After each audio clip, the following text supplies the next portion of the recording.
Harold Frederick Shipman was born on January 14, 1946 in Nottingham, England, into a middle-class family.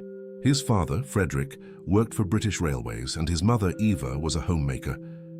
From a young age, Shipman was disciplined, reserved and introverted, but he showed an early fascination with medicine. During his adolescence, he developed a keen interest in anatomy and how the human body worked, which later became central to both his medical career and his crimes.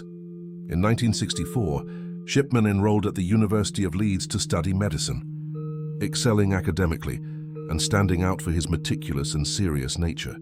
He graduated in 1970 and began his career as a general practitioner, earning a reputation as a competent and reliable doctor.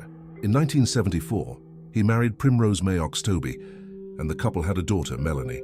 On the surface, his personal life appeared stable, and he was seen by colleagues and patients as a devoted and trustworthy physician.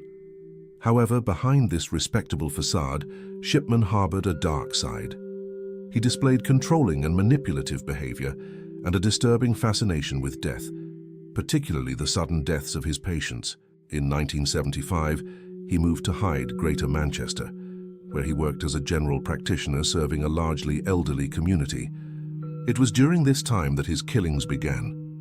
Though initially unnoticed, Shipman used his position of trust to administer lethal doses of opiates, primarily diamorphine, often without medical justification. His victims were frequently elderly, vulnerable women living alone. He falsified medical records to conceal his actions, creating the appearance of natural deaths. His impeccable reputation and ability to manipulate medical documentation allowed him to continue killing for years without raising suspicion. Throughout the 1980s and 1990s, the number of deaths under Shipman's care grew steadily.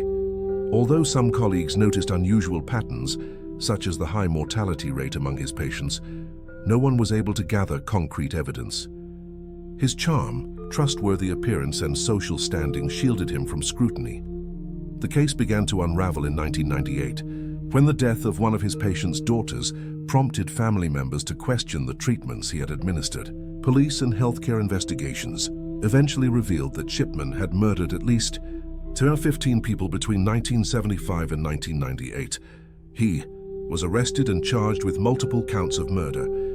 On January 31, 2000, he was convicted and sentenced to life imprisonment without the possibility of parole, based on medical evidence and testimonies from colleagues and the victims' families. Further investigations suggested that his total number of victims may have exceeded 250. Shipman spent his final years at Wakefield Prison, maintaining a reserved demeanor. On January 13, 2004, one day before his 58th birthday, Harold Shipman was found dead in his cell from suicide by hanging. His death marked the end of one of the most notorious serial murder cases in modern medical history.